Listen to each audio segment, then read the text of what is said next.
Salut et bienvenue sur cette vidéo d'analyse de projet locatif, un projet que j'ai sourcé auprès de mon réseau et que je vais te présenter aujourd'hui. Je te propose et que je trouve intéressant et je vais t'expliquer un petit peu pourquoi je trouve intéressant pour un investisseur locatif, quels sont les points forts, les points faibles qui pourront t'aider non seulement éventuellement à te positionner sur ce deal ou avoir plus d'informations sur comment analyser un deal en locatif et sur quoi dois regarder selon moi pour savoir si tu fais une bonne affaire à venir. Donc voilà, on va tout de suite attaquer cette analyse maintenant. Alors qu'est-ce que c'est que ce projet locatif Lèche? Il s'agit d'une maison aménagée en deux appartements sur deux niveaux. Je te montre ici le bâti. Voilà la maison ou un appartement au niveau du rez-de-chaussée, rez-de-jardin et un appartement au premier étage qu'il faut aménager dans la commune de Lèche qui est juste à côté de Disney. On va voir ici. Je te montre un petit peu l'environnement aussi. On est vraiment proche de Disney, collé à la commune d'Esbly, et on a Disneyland Paris qui est juste là à côté. Voilà, donc on est sur un environnement, comme tu peux le voir depuis l'extérieur, qui est assez verdoyant avec de la forêt autour, assez sympa et assez isolé. Et on est sur un projet, pour rester sur la vue d'ensemble, avec une enveloppe globale de 590 000. On est prix d'achat 449, frais de notaire 36. Aménagement et travaux d'aménagement 100 000 euros en tout.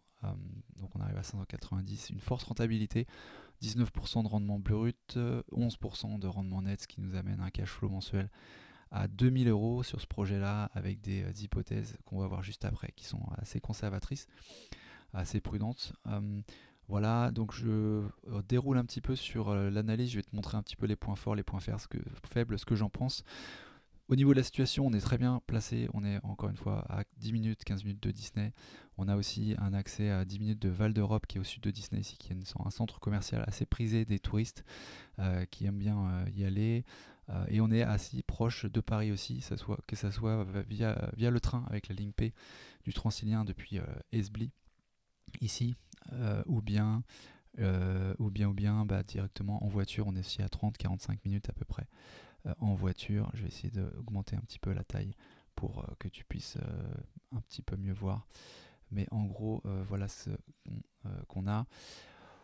Euh, le projet en lui-même, c'est un projet vraiment d'aménagement, encore une fois, de deux appartements qui sont actuellement en une maison et de création d'une salle de bain. Donc le bâti à l'intérieur et à l'extérieur de bon état, comme on peut voir sur les photos. On est sur un sol de bon état, les menuiseries sont récentes aussi, double vitrage PVC. Le DPE est F, mais il peut être amené à E après des travaux d'isolation qui sont inclus dans le devis qu'on va voir ici juste après par rapport au projet d'aménagement. Alors qu'est-ce qu'on va faire? On va faire deux appartements de deux chambres plus un salon, 8 couchages au total, avec deux salles de bain et un WC pour chacun de ces appartements. On va créer en fait un sas ici qui va servir les deux appartements, donc l'appartement du rez-de-chaussée qui se situe ici, avec une proposition d'aménagement, et puis au premier étage, la même chose avec ce sas qui nous amène vers une autre porte d'accès où on aura aussi accès donc avec les deux chambres, le salon, deux salles de bain et WC, la même configuration. Il y a un appartement au rez-de-chaussée qui aura la vue sur le jardin et l'autre qui aura la vue, qui aura l'accès au jardin, et celui du premier étage qui aura l'accès à la vue sur le jardin. Je te montre un petit peu aussi, j'ai une vidéo en termes de drone de ce qu'on peut voir depuis l'extérieur. On voit que le bâti est de bonne qualité. Aussi ça fait de l'extérieur, c'est important aussi de voir qu'on est sur du bâti de bonne qualité et un environnement vraiment exceptionnel, assez beau pour les voyageurs. Voilà, je crois que ça parle un petit peu de lui-même.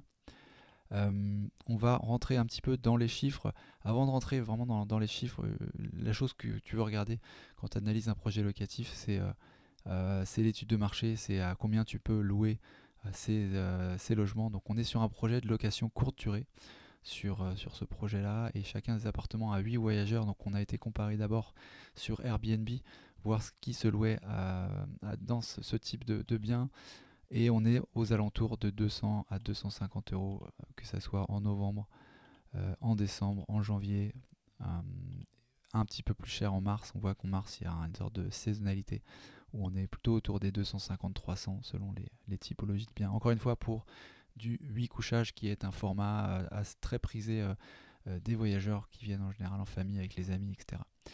Un autre indicateur qui nous, par rapport au prix de sortie, enfin au prix de location des biens, c'est que l'opérateur de projet qui m'a confié ce bien a un bien en location courte durée à côté qui est similaire. Il donne ici d'ailleurs, tu verras sur la page Notion, il y a les liens de la page Airbnb et Booking de ces habitations. On peut voir ici, je te clique sur un lien juste pour te montrer la typologie, mais ça donne un autre point de comparaison quand on va voir un peu l'étude de marché. Donc c'est vraiment juste à côté. Et il a donc des chiffres qu'il montre ici de 214 € par nuit en moyenne et un taux d'occupation à 82% sur la période. Nous, on a pris une hypothèse conservatrice que je vais montrer dans les chiffres juste après, qui est d'une prix de nuitée à 200 € et un taux de remplissage à 75% seulement sur l'année, juste pour être sûr que ça calait bien. Justement, on va en venir justement en termes de chiffres, qu'est-ce que ça donne. Donc je te rappelle que tu as le Google Sheet qui est tout en haut, ici, que je te montre ici, voilà, c'est ce Google Sheet là. Alors au niveau des chiffres, si on plonge dans les chiffres, on a un prix de vente en 449, frais de notaire 8%, ça va 36 000 €. Et donc on achète à 1000 pour un surface habitable de 233 mètres carrés, on achète à 1900 € du mètre. On a ensuite des travaux qui sont liés à l'aménagement, donc 69 000 €, ça c'est le devis que nous a transmis l'opérateur. Moi j'y ai rajouté 10% de coûts d'aléa parce que les coûts des matériaux peuvent augmenter et puis bon, il y a aussi les aléas. Et on a 25 000 € d'ameublement aussi qu'il faut prévoir. Sur ce projet, ça nous amène à 100 000 tout compris et à une enveloppe totale, en incluant aussi les frais de dossier, courtage, etc. pour son financement de 590 000. La chose intéressante à regarder là tout de suite quand tu regardes un projet comme ça, c'est que j'ai mis ici l'investissement total au mètre carré par rapport aux 233 mètres carrés habitables. On achète finalement tout compris du foncier pour 2531 €. Donc ça, il faut toujours un petit peu comparer par rapport au prix du marché en se disant, est-ce que si je dois vendre demain, j'arrive peu ou prou à récupérer mes billes.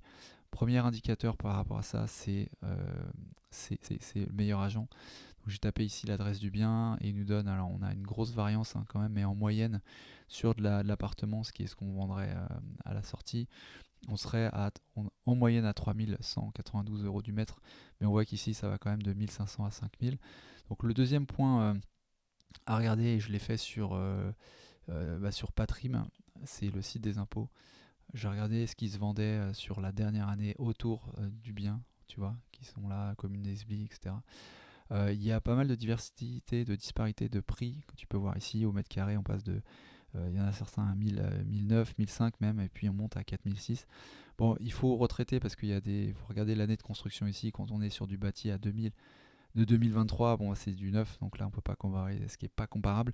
Mais si on prend une moyenne en gros, et j'ai essayé de prendre par rapport à un fichier Excel. Voilà, ça c'est la transcription du fichier Excel. On est en moyenne autour des 2005, on va dire. Si on inclut vraiment l'ensemble, on serait à 2000, 2008, 3000. Il faut voir encore une fois la qualité de chacun des. Avec l'adresse ici, il faut regarder un petit peu la qualité qu'on peut avoir sur ces biens-là pour comparer, par exemple, quelque chose qui est comme, je sais pas, par exemple ici, 9 rue du Général Leclerc à Esbly, voir à peu près ce qu'on a en bâtiment pour pouvoir comparer. 9, voilà, par exemple, celui-ci, 10 avenue du Général de Gaulle. Je l'avais déjà préparé. 10 avenue du Général de Gaulle, c'est celui-ci. Donc il est à 2003 du mètre ici, 2003. Donc c'est 2003, c'est à peu près le prix à lequel on l'achète, mais on regarde un peu ce que ça représente en termes de bâti. Alors certes, on est à Esbly, mais on n'est pas sur un truc vraiment très, très canon, très joli en termes d'extérieur. Encore une fois, il faut le comparer par rapport à l'environnement joli que je t'ai montré ici sur les vidéos. On n'est pas sur le même produit à mon sens, donc voilà, bien qu'il y ait assez peu de ventes sur ce secteur, c'est un petit peu le point qui pêche. Quand on regarde les dernières ventes, je pense qu'on est plus sur le haut du marché que par rapport au... mais ça, c'est quelque chose que tu peux faire toi-même aussi, de regarder un peu pour bien par bien si on est comparable avec quelque chose dans cette liste-là. Et moi, je pense que la moyenne des 3000, elle me semble cohérente. entre 2005 et 3000, moi je dirais, si on devait revendre chacun des appartements aujourd'hui. Et ça, on le compare à ce prix-là, encore une fois. Donc ça veut dire que si demain je revends le bien, je peux à peu près retrouver mes petits. Voilà, ça c'est une analyse importante à faire et ça colle sur ce projet. On a ensuite un financement, on a imaginé ici pour 15% d'apport un prêt à 500 000 euros, donc on mettrait 88 000 sur la table et on emprunte 500 000 à la banque. Sur 20 ans, ça donne des mensualités à 3 000 euros, ce qui va nous amener au calcul du cash flow et de la rentabilité sur cette partie-là du tableau. Donc les loyers, on a vu qu'on est parti sur une hypothèse de 200 euros de nuitée et 75% de taux d'occupation assez basse, et on arriverait à un loyer charge comprise à peu près 110 000 euros à l'année. Et en face de ça, il y a des charges, effectivement. Les charges d'exploitation, eau, électricité, internet, 2147 euros. Taxe foncière, 5053. PNO sur les biens, 250 euros. Le remboursement du prêt, donc la somme des mensualités, 36 000 euros à l'année. On a ensuite charge de réparation, ça c'est un petit peu ce qui vient pour remplacer les biens qui peuvent être usés ou endommagés, 2 000 euros par an. Viennent ensuite les frais Airbnb, 18% des revenus bruts, et les frais de conciergerie, 20% des revenus nets des frais Airbnb. 1 000 euros de frais de comptabilité, ça nous amène à des charges annuelles à 85 000. Et revenus moins charges en net, on est à 25 000, c'est ce que dégage ce projet sur une année, donc ça nous donnerait 2 000 euros de cash flow par mois. Voilà, donc ça dépend évidemment toujours du remplissage et des loyers qu'on peut verser. L'aspect qu'il faut regarder en location courte durée, on va en reparler quand on va regarder les points forts, les points faibles, c'est la réglementation de location courte durée, on va parler juste après. Mais juste pour te donner une idée, donc on a sur 2 000 euros de cash flow, 19% de rendement brut et 11% de rendement net. La réglementation, donc comme tu sais, on est quand même sur un projet de location courte durée, donc il y a des menaces par rapport à la location de tourisme. Juste ce que je regarde ici, ce qu'il faut avoir en tête, c'est que certes, il y a des pressions pour que la réglementation se fasse plus forte. On a vu qu'en décembre 2023, la communauté de communes Val d'Europe a lancé une réglementation qui demande une autorisation préalable pour changement d'usage si on veut faire de location courte durée. Donc en société c'est possible, on fait une autorisation préalable et voilà, depuis le 1er juin 2024 c'est mis en vigueur sur ce bien là. Je regarde juste, voilà, je fais référence à cette délibération de décembre 2023 qui explique, voilà, pour la communauté de communes de l'agglomération Val d'Europe, on avait à partir du 1er juin je l'ai mis ici, une demande d'autorisation préalable qui est demandée pour toutes les communes de l'agglomération. La particularité sur ce projet, c'est qu'on est à Lèche, et Lèche, c'est pas l'agglomération de Val d'Europe, c'est vraiment tout à côté. Esbly, Ley, mais Lèche fait partie de l'agglo de Marne et Gondoire, donc c'est aussi quelque chose qui est plutôt positif parce que c'est pas une agglo qui a demandé plus de restrictions, elle fait pas partie de ce mouvement-là. Bon, après, il y a quand même possibilité, hein, tu sais qu'avec les nouvelles réglementations, toute commune pourra demander des restrictions, donc c'est un truc à avoir en tête. Mais voilà, on est quand même plus safe sur ce projet qu'on pourrait aller sur d'autres communes, plus de l'agglo Val d'Europe à mon sens. Ça nous emmène sur les points forts, points faibles pour moi de l'analyse. En point fort, clairement, une forte rentabilité, 18% brut, 2 000 euros de cash flow quand tu mets 88 000 euros sur la table, c'est quand même très, très important.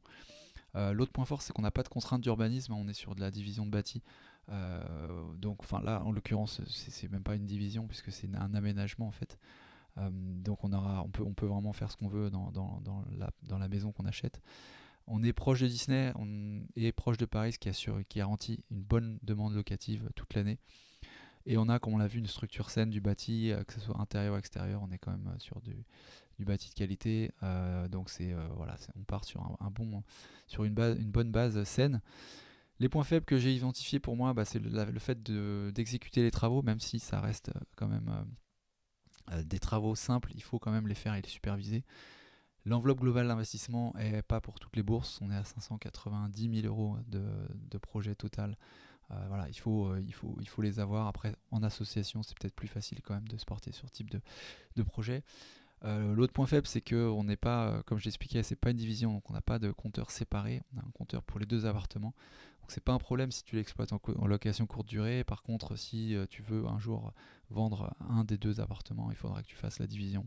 Voilà, ça sera donc bon, il n'y a pas trop de problématique parce qu'on a vu qu'il y a du terrain, donc pour les places de parking, ça sera tranquillou. Mais voilà, c'est un truc qu'il faut à garder en tête. Et puis l'autre chose à garder en tête sur ce projet, évidemment, c'est l'évolution de la réglementation. Comme je venais de l'expliquer, voilà, la location courte durée, il y a des menaces par rapport au fait de pouvoir le faire. Je pense que ça reste quand même quelque chose qui est intéressant parce que, enfin, je pense que c'est une menace plus long moyen terme. Et d'une parce que dans les communes, il y a un intérêt quand même à ce qu'une activité économique soit amenée par la location courte durée, notamment liée au tourisme et notamment liée à Disney.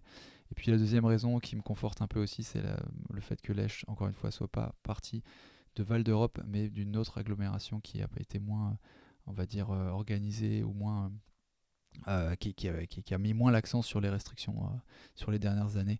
Donc il y a moins de risques à mon sens que ça bascule aussi dans le court terme, moyen terme. Mais il faut toujours que tu aies ça en tête quand tu investis, tous ces points en considération. Voilà, je pense que j'ai été assez complet dans l'analyse. Si tu as des questions, n'hésite pas, je serais ravi de te mettre en relation également avec le porteur de projet si tu as toute question que tu peux avoir. Tu peux m'écrire sur paco@investisseur avec un s40.com. Je serai ravi de pouvoir te répondre. Merci, à très bientôt. Ciao.